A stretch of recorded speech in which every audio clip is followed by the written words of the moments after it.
Hello, guys. Welcome back to the Chelsea Godfather channel. Let's jump right in. Chelsea update, transfer update for four players: Mamadou Sarr, Mike Maignan, Jamie, Gittens, and Osimhen.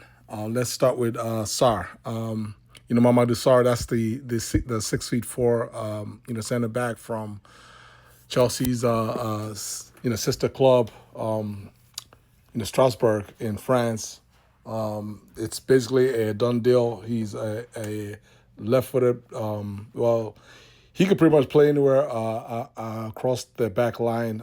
But mostly my gut feeling tells me that he'll be coming in here to Chelsea to provide cover for Colwill and possibly for Cucurella as well. He's 6 feet four. He's 19 years old. He's going to be 20 by the time the season starts. Very very good with the ball on his feet. He can also play in midfield as well. He's just one of those almost like almost like a Viega type player. The player that we thought that we had in Viega.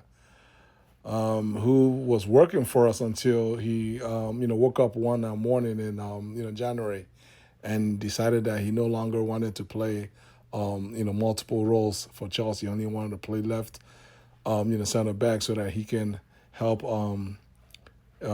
Portugal and possibly make the World Cup team.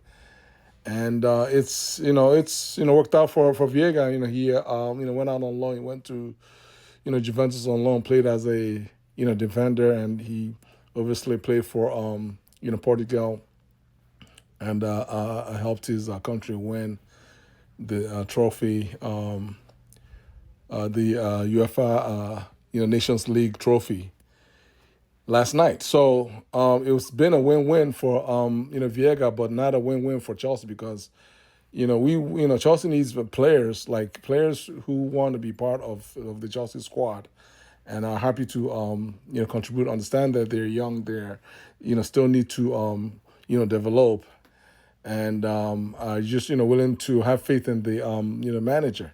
And so that's where this £12 million deal comes in handy.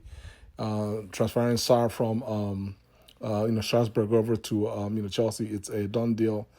And I'm definitely looking forward to seeing Sarr. He's definitely been signed in time for the FIFA Club World Cup. He's going to be part of the group flying to USA, and I'm looking forward to watching him live when they play in Philadelphia.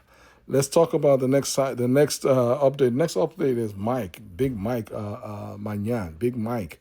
Big Mike he's the player that's splitting the fan base. Half the fans they want Petrovic. Petrovic is better. Petrovic is better. It is what it is when you're a Chelsea fan. But the reality is, in Big Mike, we know what we are getting. He's 29 years old, but he's going to be 30 next month. He's on the last year of his deal. He's a world-class goalie. He's won basically everything, just almost everything that he can win. I mean, apart from Champions League and World Cup. So, but he's a highly decorated goalie. He was voted as once voted best goalie in French League One, best goalie in SARR, also best goalie just last year in the Euros. So this is a proven goalie. Notwithstanding that, he did ship 5 goals. He did watch 5 goals fly by him against Spain just a few days ago. But that's just one game, and so it is what it is. What this goalie does for us really is he's provides a functional and priceless stopgap for us, because the ultimate plan really is Small Mike. Small Mike. Small Mike is Mike Penders. He's not small. He's 6'7", but I just call him small because he's younger than Big Mike. Is how do we get from Big Mike to Small Mike? Small Mike is Regen, Courtois. He's 19 years old. The team feels like he's ready, really, right now to actually come and play for Chelsea. But he's just 19 years old. So from a maturity point of view, not necessarily skill or physicality, but in terms of maturity, he's just not ready. It won't be fair to put the whole hopes of a massive club like Chelsea on the shoulders of a 19-year-old goalie. So that's where Big Mike comes in handy. He's 29 going on 30. He's world class. He can come in, hold the fort for a small Mike for just at least a few seasons, 2 or 3 seasons, and then hand over to Penders.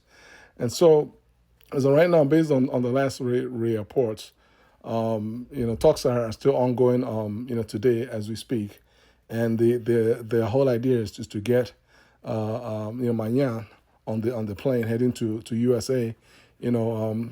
Maignan in his own part has also informed his club that, listen, I'm not going to sign an extension. I want to go to Chelsea. If you don't reach an agreement with Chelsea, I'm just gonna just run this contract down and leave on a free next season. So, both sides have some leverage, right? AC Milan has leverage because they, in fairness to AC Milan, they still have a 1 year deal left, 1 year left on their contract with Mike.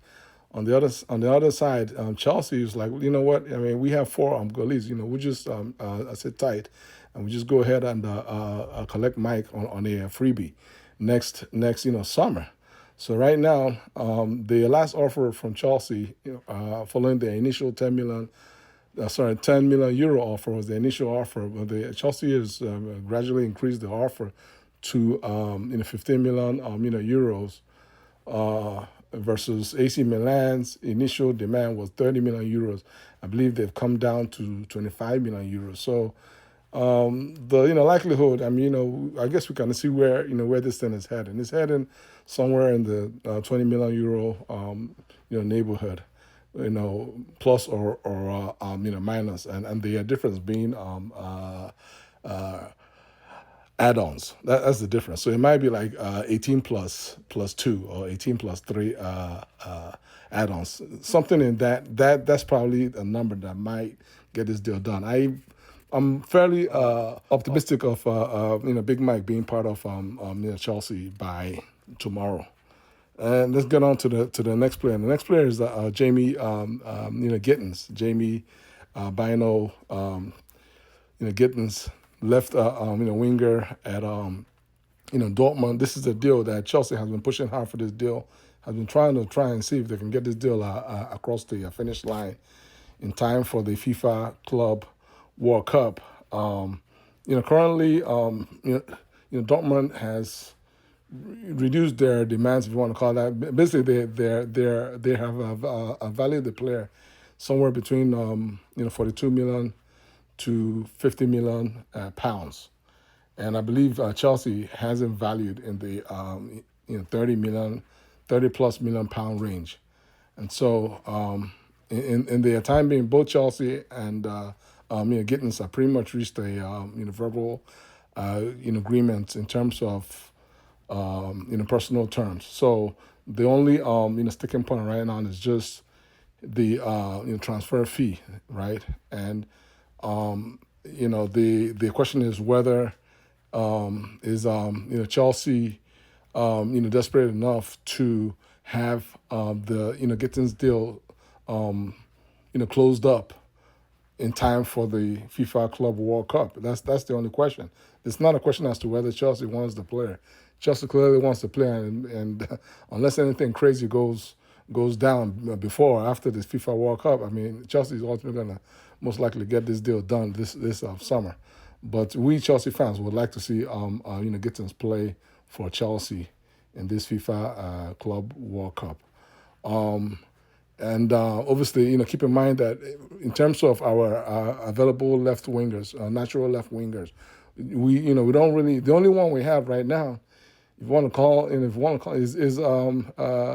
Tariq George. Tariq George is the only winger that can play that's an inverted, winger that can play on the left, right? Because our left wingers are right, footed. So I mean, George is the only left winger that we have. I mean, Mudryk still has his issues with doping test and whatnot that's still hanging. Then obviously, Sancho, we sent Sancho back to Man U, his parent club, right? Then you have on the other side we have three guys really. We have Nani, we have Neto. Those are left footers. And if you go ahead and toss in Estevao, that's a third lefty. All those guys are more or less right sided players. Along with Palmer. So on the left side, if you can see, we really don't have any. We have nothing really.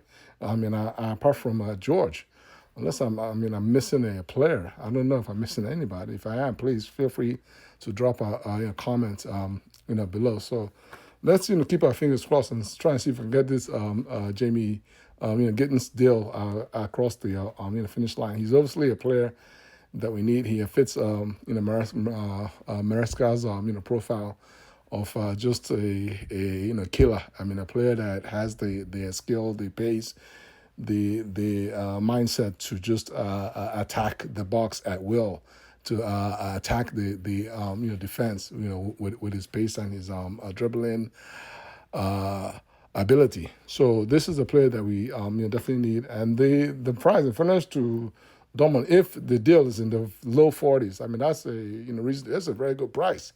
So I really will hope that Chelsea can just get this one done. The club really shouldn't be wasting too much time on this Gittens deal.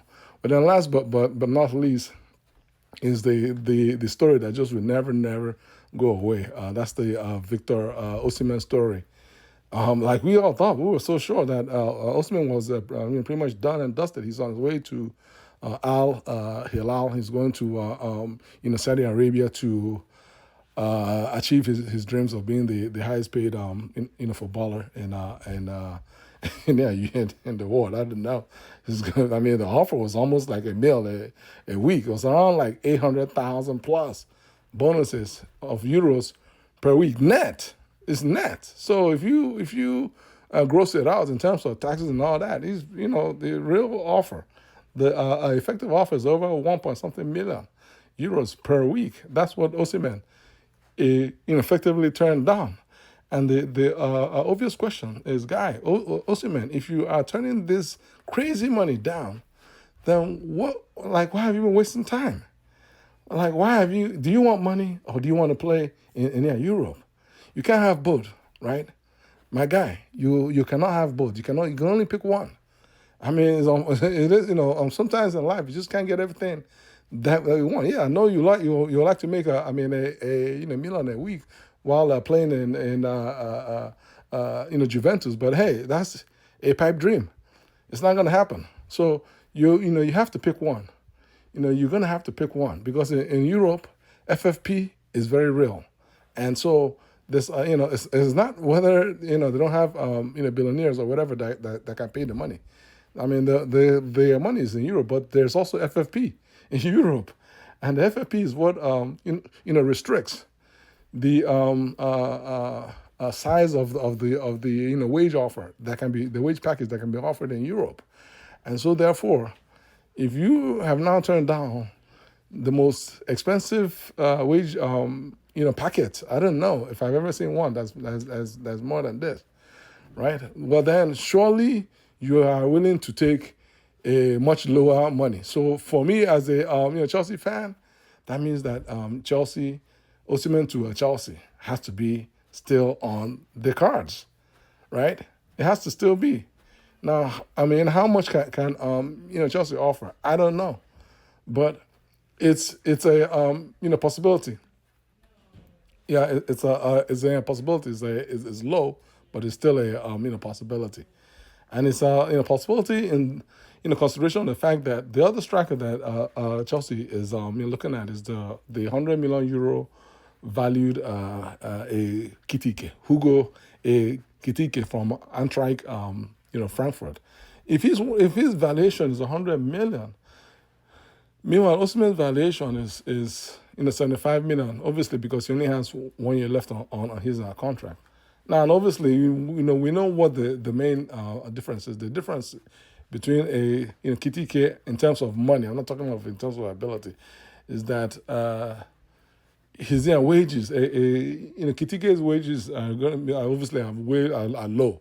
Let's just put it that way, are low. Is a wage demand that Chelsea can comfortably fit into their current structure. Whereas with regards to Osimhen, Chelsea will have to find a way to squeeze whatever, even whatever his most lowest, Osimhen's most lowest wage demand is still going to be some kind of crazy high demand for Chelsea. And so Chelsea, to even try and make that work, they have to find a way to squeeze him in to their wage structure. And for me, as a Chelsea fan, as long as Osimhen is still in the market in Europe and clearly saying he wants to play in Europe, and if you are Chelsea FC and your only other striker is experienced Liam Delap, then we should be making a strong push to see if we can get something done with regards to the possibility of Osimhen playing for Chelsea FC. That's my take. If you don't like what, if you disagree with me, please feel free to drop your comment below. Call me fake news, call me whatever. Just drop your comment on below. It's all love, guys. Like this video, share, and subscribe to my channel. Take care, guys. I love you guys. Peace.